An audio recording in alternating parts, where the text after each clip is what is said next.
anak-anak? Gimana kabarnya? Alhamdulillah sehat walafiat, luar biasa, Allahu Akbar. Baik, pagi ini seperti biasa kita akan bertemu lagi di pelajaran Bapak, yaitu pelajaran pendidikan agama Islam. Ya, kita awali sama-sama pelajaran ini dengan membaca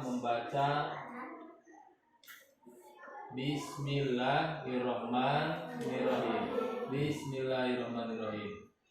Baik, anak-anak, pagi ini kita pelajaran agama keluarkan pelajaran agamanya di bab 5 ketentuan sholat. Di pelajaran 5 ketentuan sholat halaman 43. Di halaman 43.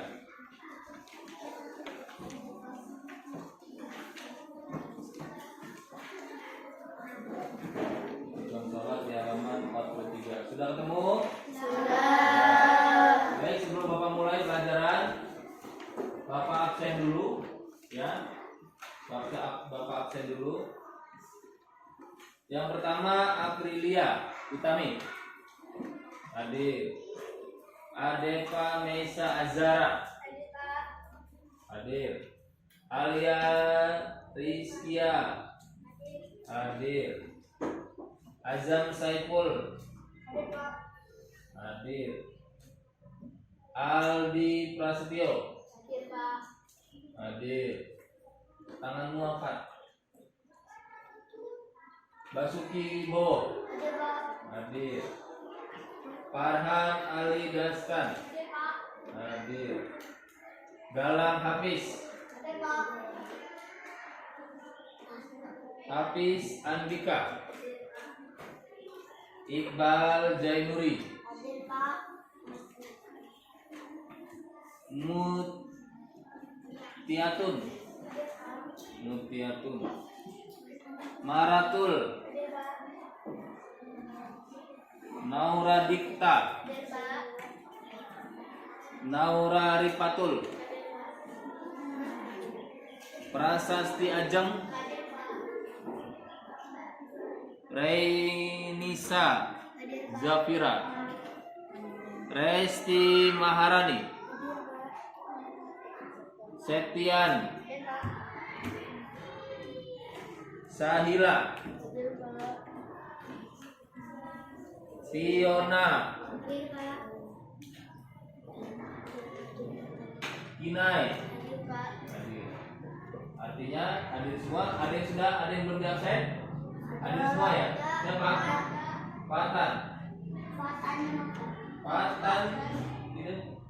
Patan udah tadi. Oh, masih ada. Berarti Patan hadir? Hadir. Ya, hadir semua. Alhamdulillah. Hari ini hadir semua. Baik, kita lanjutin ke pembelajaran, yaitu di pembelajaran kelima, yaitu tentang materi ketentuan sholat. Ya, ketentuan sholat.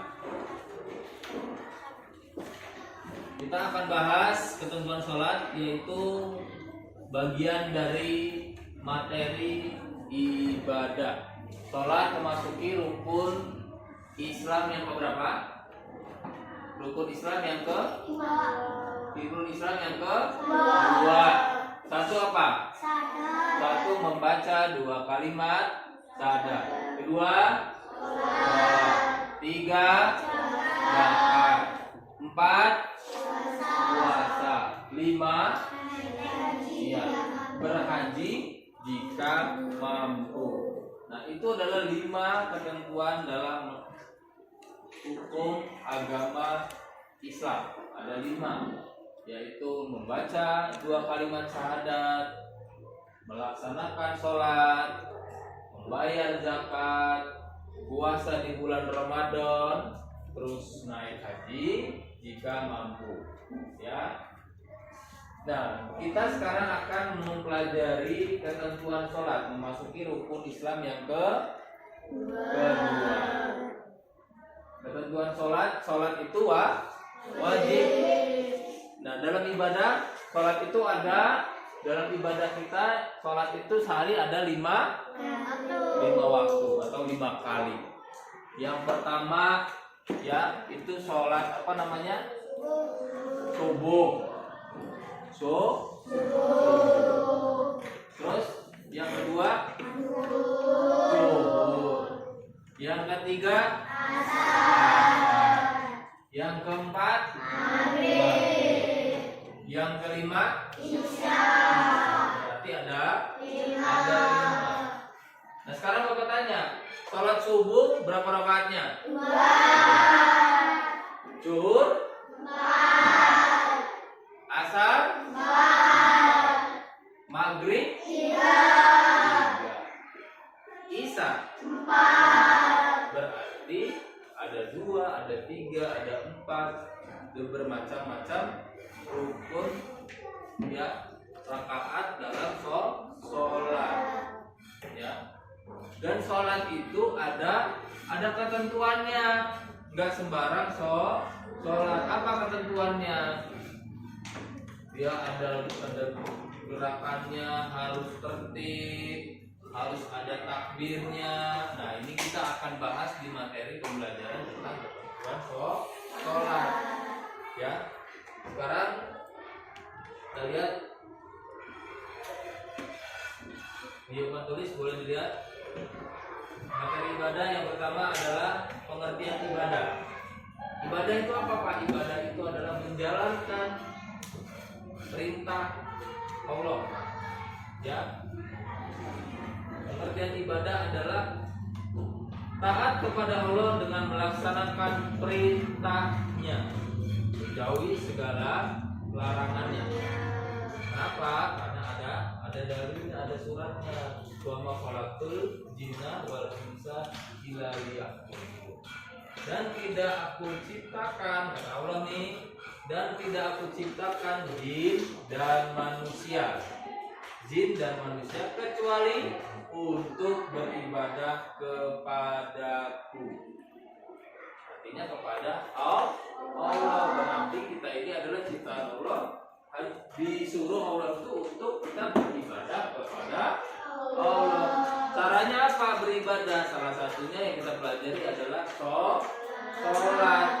Karena sholat adalah masuk kategori wajib perintah dari Allah. Macam-macam ibadah seperti Bapak bilang tadi, ibadah macam-macam ibadahnya banyak. Ibadah itu apa aja Pak? Banyak.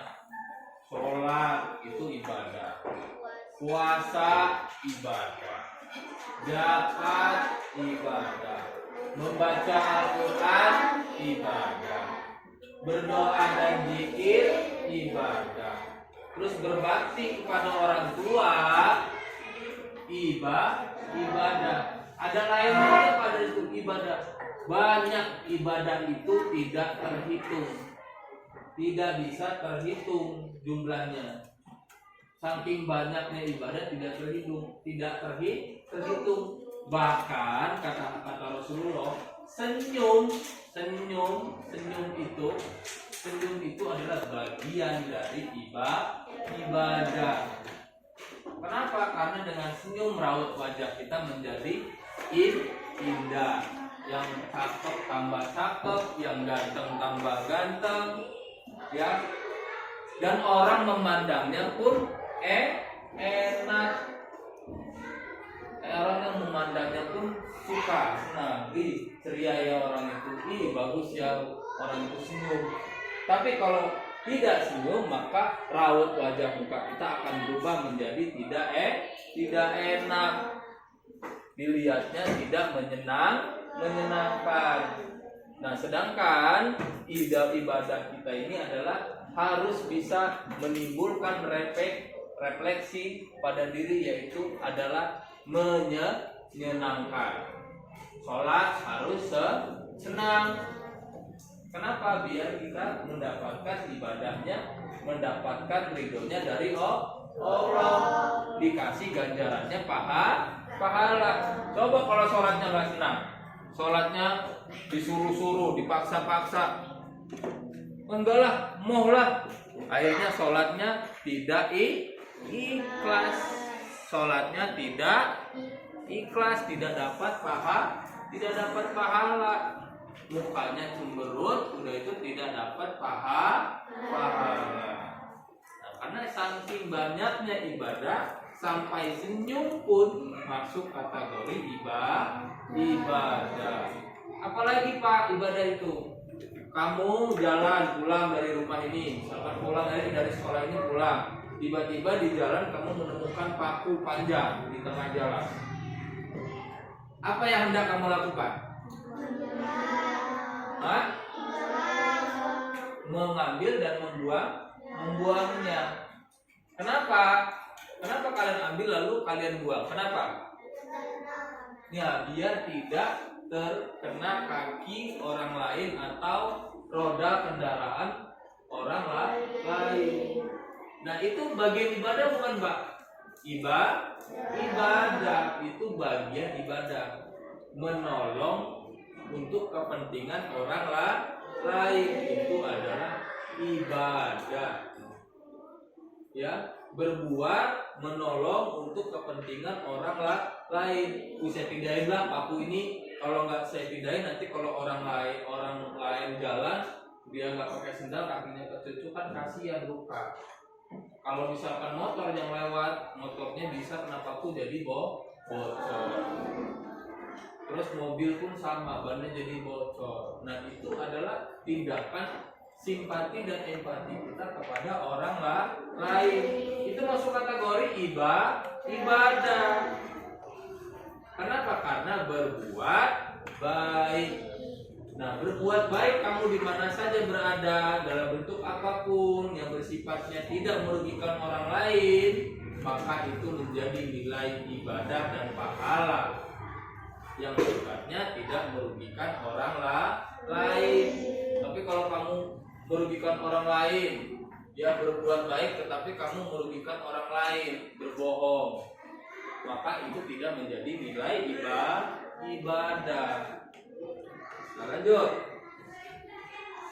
Nah, yang sekarang ada itu sholat, ya seperti materi kita yaitu sholat. Ibadahnya ibadah kepada Allah dan wajib dilakukan setiap muslim. Nah, sholat itu ada ketentuannya, ada caranya, ada syaratnya. Enggak tiba-tiba sholat tidak. Ya, tiba-tiba sholat itu tidak. Karena untuk melakukan sholat kita harus bersuci. Apa sucinya? Berwudu. Bersucinya kita harus berwudu. Boleh nggak Pak? Kalau sholat tidak wudu, boleh nggak? Sah nggak sholatnya? Tidak. Kenapa? Karena tidak bersuci. Ketentuan sholat, ya. Ketentuan sholat ya. Yang pertama, sholat merupakan rukun Islam kedua setelah syahadat. Jadi habis syahadat yang kedua. Terus sholat sebagai tiang agama. Apa Pak maksudnya sebagai tiang agama? Kalau umat Islam ini ya wajib menjalankan perintah Allah dan tidak meninggalkan sholat, maka agama kita akan tetap menjadi kuat, menjadi makmur, yang menjadi kuat. Tetapi kalau ibadah sholat kita tidak kita lakukan, maka lambat laun agama kita akan runtuh. Kalau sudah tidak ada lagi orang yang azan, kalau sudah tidak lagi orang Islam yang azan, yang ada azan, tidak ada orang Islam yang sholat lagi, maka apa? Kiamat akan datang. Apa kiamat datang itu? Artinya kita musnahkan. Kenapa? Karena Allah murka. Tidak sesuai dengan apa tadi? Tidak menciptakan jin dan manusia kecuali beribadah kepada maka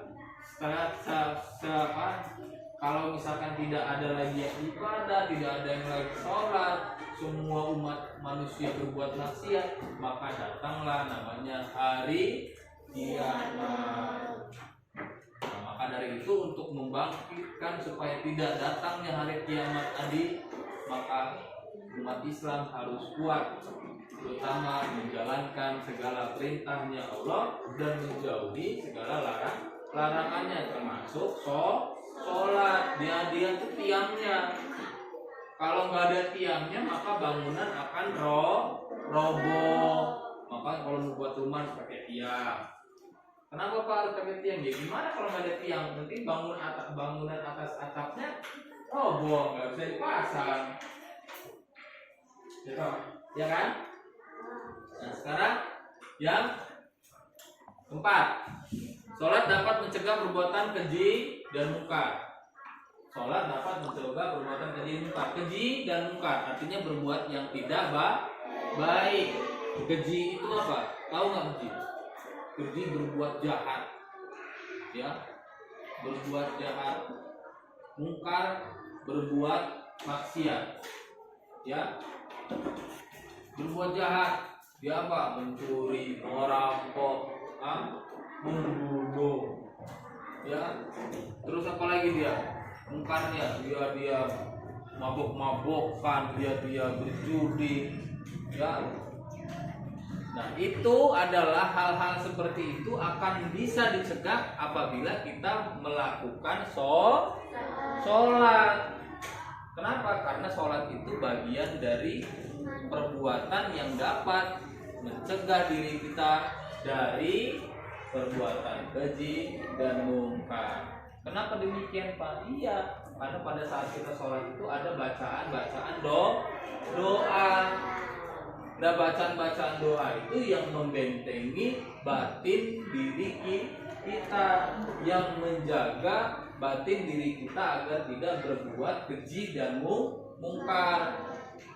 Ya, pada saat sholat apa? Takbiratul ihram. Bacanya gimana? Allahu Akbar, Allahu Akbar kabira, walhamdulillahi katsira, wa subhanallahi bukratan wa asila. Inni wajahtu wajhiya lillazi fataras samawati wal ardh hanifan muslima wa ma ana minal muslimin. Inna sholati wa nusuki wa mahyaya wa mamati lillahi rabbil alamin. Nah dari bacaan itu sudah membentengi batin kita untuk tidak berbuat keji dan mungkar. Karena kuserahkan jiwaku, ragaku, hidupku, matiku hanya kepada Allah. Ya, jadi dia sudah membentengi diri dia untuk tidak berbuat keji dan mungkar. Terus yang ketiga, yang berikutnya yaitu sholat adalah penggugur atas dosa-dosa kecil serta membersihkan kesalahan dosa. Nah, dosa itu selain mencegah diri kita berbuat keji dan mungkar, rupanya sholat itu bisa menghapus dosa-dosa yang telah kita lakukan.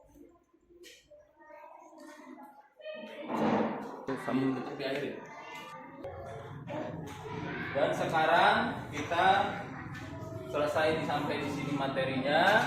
Ya, mudah-mudahan besok minggu depan lagi kita berjumpa lagi. Ya, kita akan sambung materi yang sama untuk memperdalam tentang keutamaan atau ketentuan sholat. Ya, demikian Bapak akhirin pembelajaran kita pagi hari ini. Kurang dan lebihnya Bapak mohon maaf. Billahi taufiq wal hidayah. Assalamualaikum warahmatullahi wabarakatuh. Waalaikumsalam warahmatullahi wabarakatuh.